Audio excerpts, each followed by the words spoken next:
What's up, everybody? It's looking like you made it to my channel. Here you can see ramblings, reactions, interviews, and more. Talk about things that sometimes you wouldn't understand and sometimes you really want to know about. If you like the content, go ahead and subscribe. And if you are subscribed, leave a like on a video so that way I know you want more content. If you want to send a message or request a song, there's many different methods to go through that. Ask me about it or leave it in the comments. With that being said, let's get it started. What's up, everybody? I'm back. This is Savage Smoke Sessions, and this week we got Brothamans. What's good? You can check out plenty more of his stuff at the very first hashtag below, but we're going to go ahead and do an interview like I've been doing every week.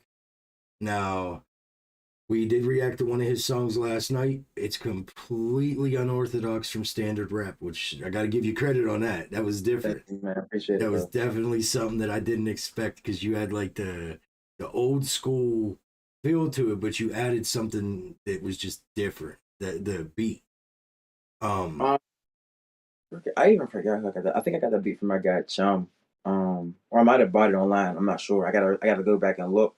But I liked it because it stood out so much. I love the bass line. I used to play the drums, so that really stuck with me. It was like some of the things that I always tell people to do when it comes to making beats, nobody would do, and I started hearing it. Like I told an artist last week about something I have an idea of, and he's going to see about adding some bagpipes to a song.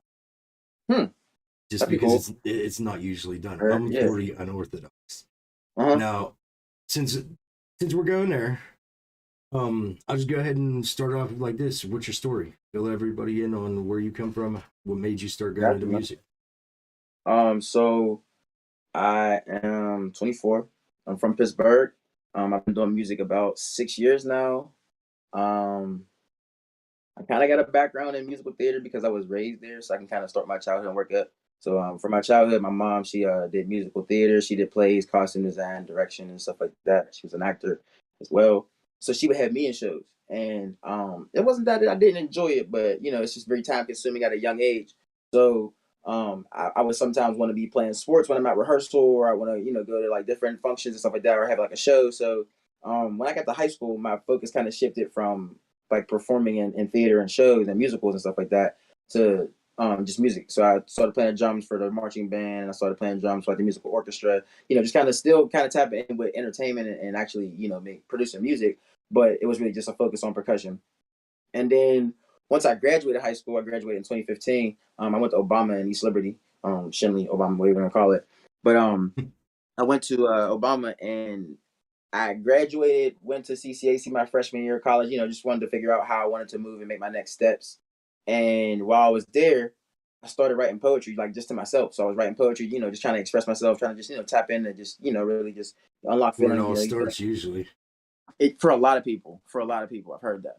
So, and I played a key role in like just my expectations for how I want music to go. It kind of made it like not more serious, but it just made it more intentional. Like when you're writing poetry, you have to find your flow and well, at least for slam poetry, that's what I was writing. So it was like you have to find your flow and like the topic, but it doesn't want to seem like too like conscious or like you're trying too hard to be deep. So you kind of like find like a healthy balance of authenticity and like relatability, and you just like try to embed that in your shit, bro. And I think that's what you're kind of tapping in with when you hear some of my music too. I really appreciate the reaction, by the way. Oh, no doubt. So I enjoyed it. after that freshman year of writing like poetry, I performed my first year at Point Park. I transferred over to Point Park, so performed at my first poetry slam there, and I felt like that same excitement that I had from performing in musicals and theater and stuff like that. But this felt like an independent choice. Like I decided to start doing music. I wasn't kind of like raised into it. This is my choice. I'm making my poetry how I want it to be and making my music how I want it to be. So I think I really got I got a really like a big body high just like off of like being on stage and enjoying and interacting with people and stuff like that. So that played a big role. And from then I transitioned and from writing poetry into like making it into like songs and stuff. And then started needing beats. So that led to me like making my own beats, but they wasn't really that fire. So I had to like wait before I started like, doing other stuff. So everything is like comprehensive, bro. It just like kind of stacks on top of each other. And then eventually I graduated and I wanted to start getting more serious with producing music and songwriting. So I started, investing in equipment, started getting stuff and actually learning how to do it the right way. So, what made you decide to go in the method that you did with going on that song with it being? It felt like there was almost a reggae vibe to it. Like I was explaining to the old lady, it really felt like there was a reggae vibe to it, Mm-hmm. which reggae is a forgotten about like gift. Bob Mm-hmm. Marley, without Bob Marley, half of the current music we have now would not be music. And a lot of times whenever people hear like my rap music, depending on like what they come across, they either have a split opinion about like what it does for them. Like some people appreciate me like taking like maybe like the rules or their expectations of rap and kind of bending out a bit to kind of like fit into like a kind of pop melody thing. And then some people feel like it's too different or it's not necessarily hitting the marks of what they expect the rap to be. So I do feel like there's like a balance there. When I was listening to it, I started kind of developing like I listen to like to sounds. So like the bells that are going on in the background, the little bloom bloom bloom. Yeah, yeah. That feels like very like dreamy to me. It feels like very like nostalgic or like expressive. So when I was writing, I just it made me want to make sure that people could understand that you should appreciate people. Like that's really what the song's about. Like that's why I put that title at the beginning or like that little header at the beginning, like rest in peace to the lost souls and dreamers, because in reality and like specifically for like all people across the board, like whether whatever, like whatever you do, whether you're like an athlete or artist or like a regular person, it seems like death is the thing that makes someone a martyr. It seems like that's the thing that brings like people like, oh, they were this and that, but like you wouldn't appraise or affirm that as they were here openly. And like I kind of want to like create that message to where like you see somebody doing something, appreciate them for what they're doing. Tell them I don't want to die if I ever do. Don't cry about it, but like I'm saying, turn up for me, like make me that martyr, but then also still appreciate me while I'm here. So like that's like the overall Yeah. like theme about like that jam. So but I didn't necessarily feel the reggae. Like, not saying that it's not something that you could, pick up on. But as I was writing it, that wasn't how I kind of picked it. I kind of more so heard it like, oh, this is a different type of up tempo pop beat for real. And I'm just Yeah. gonna rap kind of on top of it. Well, like I said, it's a forgotten about gift, to be perfectly honest. For I sure. mean, name a station really anywhere around the country that plays a Right. reggae song, That's like except a for maybe mainstream classic rock. syndicated. You might get some Bob Marley on Buffalo Soldier or something like that. But other than Before that, we they move don't. on, what do you typically listen to though, bro? Honestly, more or less rap music. But for me, I listen to a lot of Southern rap, Rapping Mm-hmm. Up Church or artists like that, Jelly Roll, Mm-hmm. Mises. Mises isn't Southern, but I Mm-hmm. try to veer away from anything mainstream because Mm-hmm. mainstream always has hidden messages or Right. it's controlled. It's going to be the same thing Mm-hmm. over and over and Mm-hmm. over again. Yeah, When the thing that's gonna you make the most money. exactly when you could throw on like Tech Nine, which I wouldn't say he's That's not crazy. mainstream, but I wouldn't say he isn't. He's like Yeah, he's that's got how his own everybody thing. feels. So Tech Nine, you listen to him, even he's telling more truth than 90% of the other music. Mm-hmm. Then you get the issue with a lot of the artists, the self snitchers. Like, come Yeah. on. I'm sure you grew up. If you do something, you didn't do it. Mm-hmm. You don't talk about it. You And I don't mean, I write think a song and talk with 10 of your victims and then get yourself locked up for 200 years. and I hear you entirely. I think that really stems and I hate it like in rap culture so much because It's um ego. I think that's what it stems from. It's like people are trying so hard to make this character that they're trying to, create for their artistry, which I mean like not saying that some people really are like that. They really are out here living that Yeah, extra life. absolutely.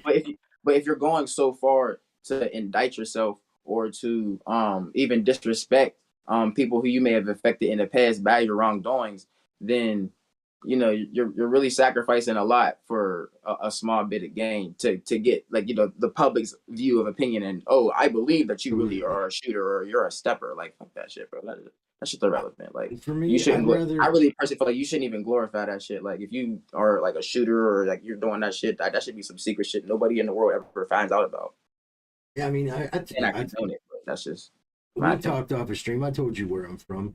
So for Yeah. me, I'm much for seeing people elevate themselves or elevate others around them. I don't give a damn about color, creed, religion, nothing like that. If you're elevating somebody else, I'm all for it. But Positive. I mean, even the old school gangsters that we grew up with. I'll be honest. I don't know. You said you're 24. Yeah, I'm Well, 24. I'm 38, so I got a couple of years on. But when I was coming up, and I would hang out with some of the old school gangsters, if I said some stupid shit about something I did, they would smack the piss out of me right on the spot. Old Mhm, bikers, old gangsters, all of them. It was like, mhm. you don't talk about these things, you didn't do nothing, and you're going to shut the hell up now. And I don't know if, let's admit it, 90% of the people that are out there self snitching have an issue where they have either a part time parent or something that's affected them so negatively they couldn't get past Yeah, I mean, I definitely do agree that trauma can like affect like someone's life path and just choices and it. judgment and decision. Absolutely. So for it definitely can have a serious impact on that for sure. Yeah, and I'm not saying like Mhm, a dad that left or something like that. mhm. If, say a father passed away, a You father saying, was in yeah, the anything, military, any kind of anything trauma that like that. That's isn't why, any kind of trauma that isn't handled correctly is going to fuck with your judgment. yeah, well, no, I'm saying more or less in the aspects of the part time parent too. Hmm. Because sometimes there's just parents that work 24/7 too. And let's be honest, hey, you're doing the best you can for your kid, but you're forgetting about your kid Yeah. being there. And Hmm. I see a lot of families that do that. So, I mean, that's how that really goes. Hmm. So, well, here, I always got to get a tip from different aspects on for up and coming artists that watch the interview. Hmm. So, let me think. When you're putting something together and you're creating Hmm. music, what's one thing that you always want to avoid overpower? Whether it be auto tune or in creating a beat where you add too much of one type of drum or something like that. What's the one thing that you're like very, very conflicted that you don't ever want to overpower? Honestly, for me, a lot of the song production, that I feel like that organically like builds itself. You kind of know when you're overdoing or using too much of something like with sounds. But I would say my tip in that would be like about songwriting actually. Me and my co-producer and engineer, Vance Vaughn, we call it lyrical miracle. So like whenever you just like get so committed to like making sure that that rhyme works or is a rhyme that you're not really thinking about like if your verse makes sense or like even if the flow's cool enough or even if you're on beat really because you're just trying to get that rhyme in. So I think the like lyrical miracle thing, like try to just find your way to be as creative as possible with your rhyme schemes without being corny or without trying to rush it or just get to the next rhyming word.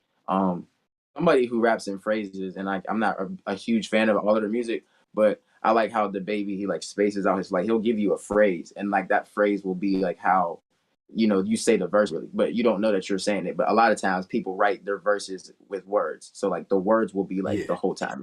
So like if you say a phrase, you can get a whole lot more words into that, and you can kind of be more creative with your flow versus just trying to fit a word that rhymes like oh I'm a da da da something something something like you got to be like more creative. So yeah.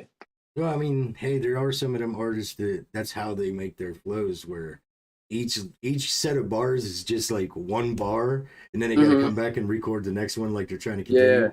And Uh-huh. honestly, you could tell a lot of those ones, and that's the ones that go to do their first live concert and it's their last live concert because And they they can't couldn't do it. replicate it. They just couldn't do it.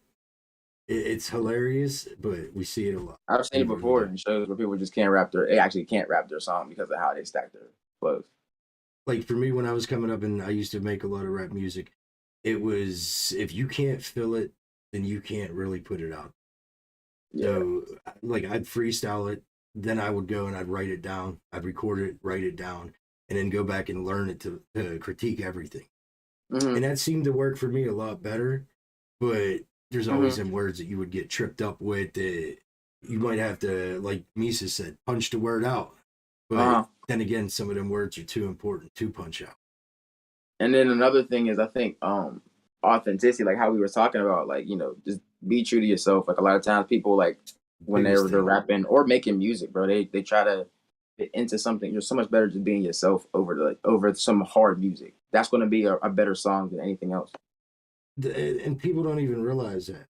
I mean, people, I've noticed from streaming myself, even doing reaction videos, people don't care what kind of music it is. It's how authentic the artists themselves are. Like, I can react to certain artists from Indonesia and get, I got 100,000 views on a video. That's And clutch. it's like, I could do a whole bunch of them videos, but I don't not necessarily feel that I'd be spreading the word on those artists because those artists are just so well known in that country. That's where you're going to get all the thing.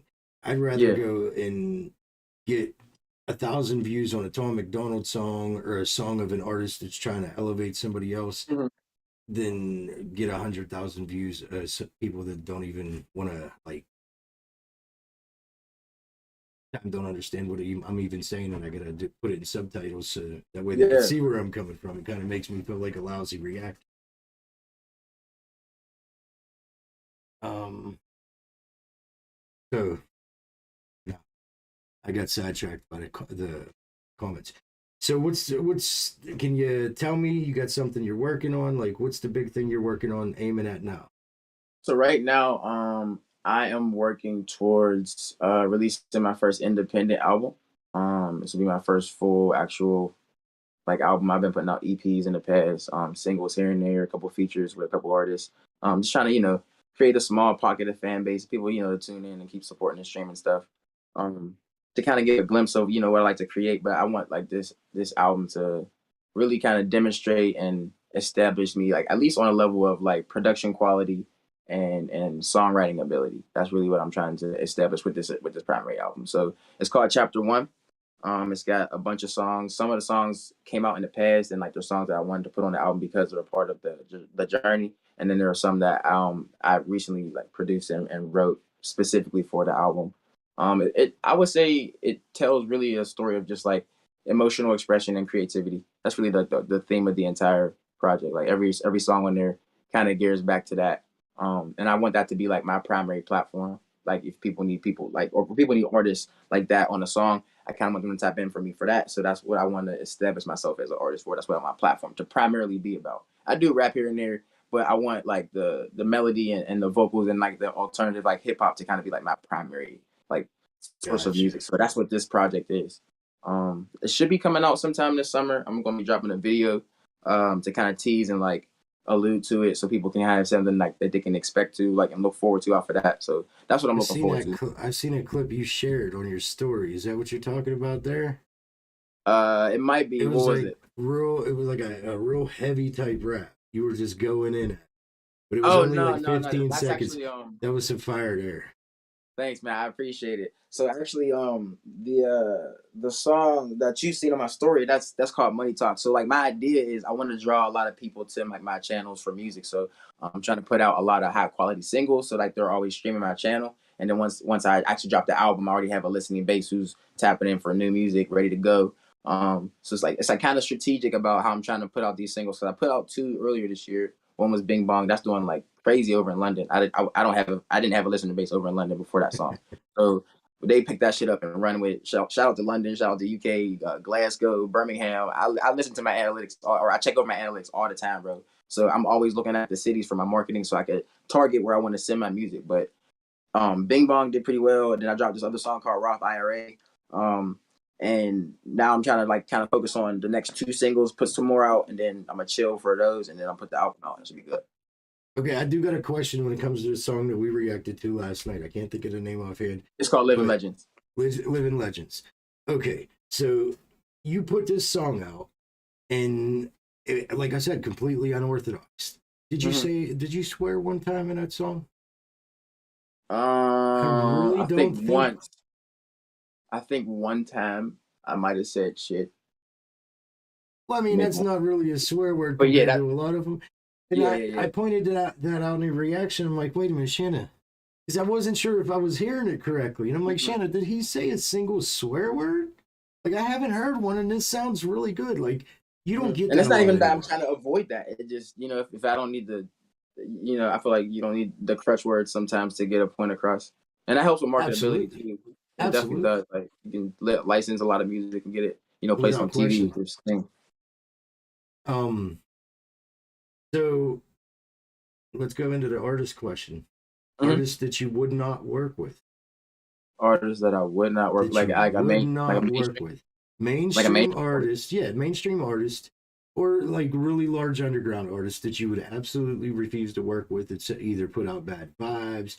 Like me personally, I would never react, nor interview, nor care to talk to Lil Nas X because the way Mhm. he aims his music towards kids. It has Okay. nothing to do with his skills, nothing like that. You aim at kids and you got a bad message. I'm good on that. I don't want no parts of it. Hmm. So I would never consider that. So in your Mhm. shoes, which artist would you could you confidently say you would never work with? Whether it be Um. Ye for being a little bit crazy, I think I'd want to interview him. He'd be a great Nah, I interview. definitely work with Ye. I feel like I work with Ye. He's still a very creative producer and Oh, a solid. absolutely. Without question, I think he's probably one of the best right now. Hmm. I think um I think as far as not working with someone,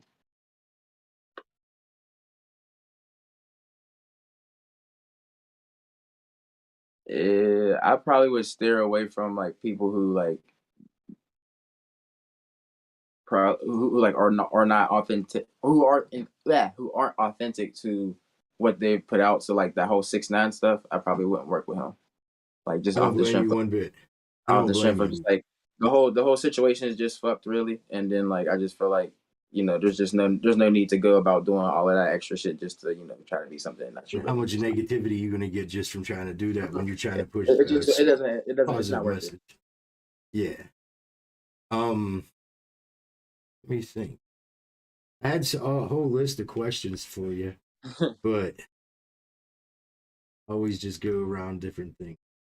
Anyway, Yeah, okay. so so what now? Since we went with what artists you wouldn't work with, what artists would you work with? Um, Primarily, I think the best move right now for me, marketing wise, would be to try to pair up with like Bruno Mars and Anderson .Paak with that Silk Sonic stuff. I would love to make a song with them.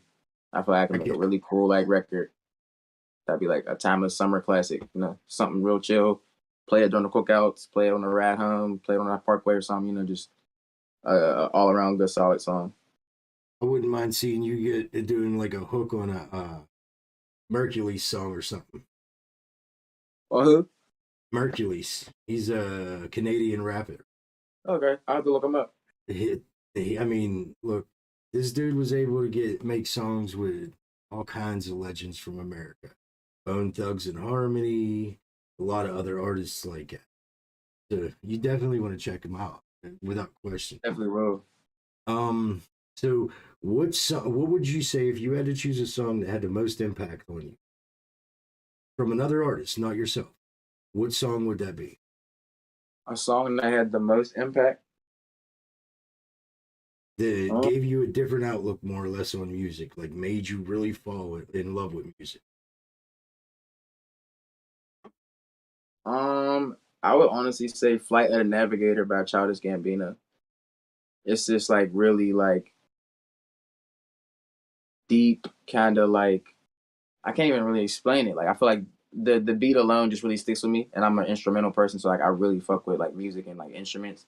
So when I'm listening to that, I just feel like euphoria. Like I can kind of like just like mellow out and just like Like you chill. feel it, feel it. Yeah, bro. Yeah, and like I like when music is like enjoyable or it causes a feeling. Like if you listen to like a chord progression, and you're just like, wow, why do I feel like just good right now while I'm listening to this happen? So like I feel like music that does that for me is on point. So um yeah, it's called Flight of the Navigator by Childish Gambino, and he's a major influence on my music too. Like I like a lot of his music, and I look to him for like influence or like just ideas. I feel like right now he's kind of like changing his creative path, but he does a lot of stuff too, so that's to be expected.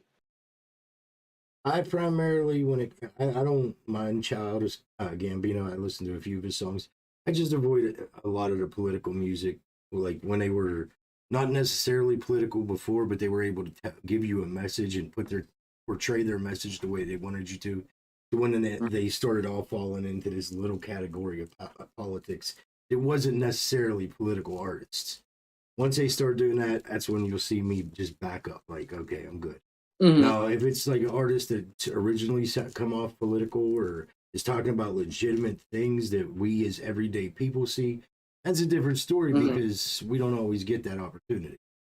Right. So, okay, so you spoke? You grew up in Wilkinsburg. What's your parents say? What do they think about you making music? They're actually really supportive of my music. I remember the first song that I like fully produced at home, and like at this point they're used to it. Like I'll play my speakers full out. They listen to a lot of my beats as I'm like making them throughout the house. I live with my parents right now. Um, so like the very first song that I fully produced was called Discovery, and um, my dad when I got done like making it, he's just like calling around like members of the family. Y'all gotta stop up past the house, like man, you made this really cool song. I'm like, I mean, it just feels good for like your family to support and be excited about the thing that you're passionate about because it's not like um everybody is going to be supportive and everybody who makes music doesn't have that support base of people at home like, oh yeah, make this or you should add this to your song or I like this song when you do it like this. Like my mom, she loves like my ad libs whenever I'm like singing along or something. So she's just like a big fan of that and like she'll be walking around the house just like doing stuff or like singing like my lyrics and stuff. So like that's supportive, bro. It affirms that I can try and that they're going to support it. So that's a big part. That's really cool. That's real cool. Yeah. So we talked about songs of other artists that had impacts. A song that you made, that whether it be beat or song, that had the most impact on yourself because you finally, whether it be release it, but you finally get to that point where it came up. What would you say that song is? As far as like Just message something that you pushed platform out finally. execution. I have another song called "Make It Out," which is also going to be on the album. I put it out early though. The video then came out, so people can go and stream that on YouTube. Again, it's called "Make It Out" on Man Made Studios. But that song is really powerful to me because um, it just kind of speaks on like the realness that is being an artist, bro. It's like I don't want to have to fake anything to be considered valid. I don't want to change how I am or none of that shit, bro. I'm just trying to be myself. And I'm gonna just show you that I can rap. A lot of times people listen to my music and they're split. Like I said, they either feel like my rap is different or they really really fuck with it. So I'm okay with that. I know music is subjective. People are gonna have different opinions. And we'll just let the numbers really talk for real, for real. Absolutely, absolutely. Um, yeah. See, I think there's always in every artist's career a pivotal song that they make, and it's like they unleash everything from that point forward. They're completely at that Mm-hmm. after that point where they basically up until that point you held on and you just kept holding back, kept holding back. After that point, it's like, okay, I don't care, I'm good, I'm good. This is how I'm gonna do things. Yeah, moving forward. Yeah, so that's probably one of the biggest things for me. What would you Mm-hmm. say when it comes to music was just that final straw? What made you finally let it click? Hey, all right, I'm going head first into music. I'm done. So I was when I originally first started making music, I was recording at a few different places and I didn't have anywhere consistent that I could, create and come up with ideas or edit or just have the control that you really want to have when you're working on music. So after so many times just like, running into obstacles or having to wait for this person or emailing this and that and running over there, driving around, finding Uber money and all this shit. Like fuck that, man. I just invested in getting my own equipment, and like that was like the major move. And like when I did that, I also started a studio. So I started Man Made Studios, and I was located down on Butler in Lawrenceville. And the landlord that I was working with, we were cool. Uh, but like that was a pivotal moment where I was like, I'm doing things my way. I'm doing things like the way I feel like things should be done, and I'm gonna conduct my business the way I feel like things should be done. And that that just kind of changed everything really. Yeah. So when you guys gonna throw another one of these mixtapes out where you're all together on it, like that first song I reacted to all you guys? Blessed, yeah. That I'm was not sure. so There's actually sweet. there's actually another artist. His name's Mr. Trail, and he's putting out a song that it has a few. It's not as many people. I think it's like five or six. So you can stay tuned for that. I'm not sure. I think he called it Elevate. So we'll see when that drops. But I'll be featuring on that too. Yeah, I'm definitely interested in it because I like the way you guys, all of you guys having completely different sounds, but making it sound the Hmm. way it did. It was just so Yeah. clean and put together. Hmm. Did you produce that one yourself, or did somebody else produce that? Nah, Or I didn't produce that. Actually, Sky High Media, shout to SMG Des. He put the whole thing together. Really, I think he paid for the beat, paid for the promotion, and like organized and curated the different people who were going to be on it. So big shout out to him. He, I'm pretty sure he grabbed the beat off of somebody. I'm not sure. I don't think he made that beat, but he might have. I know he produces. all right, all right. So, what do you got basically when it comes to what you want to tell everybody you got coming up? Like, what do they need to Um, look for? You got any shows coming up? Anything like that that you want to get the word yeah, out on?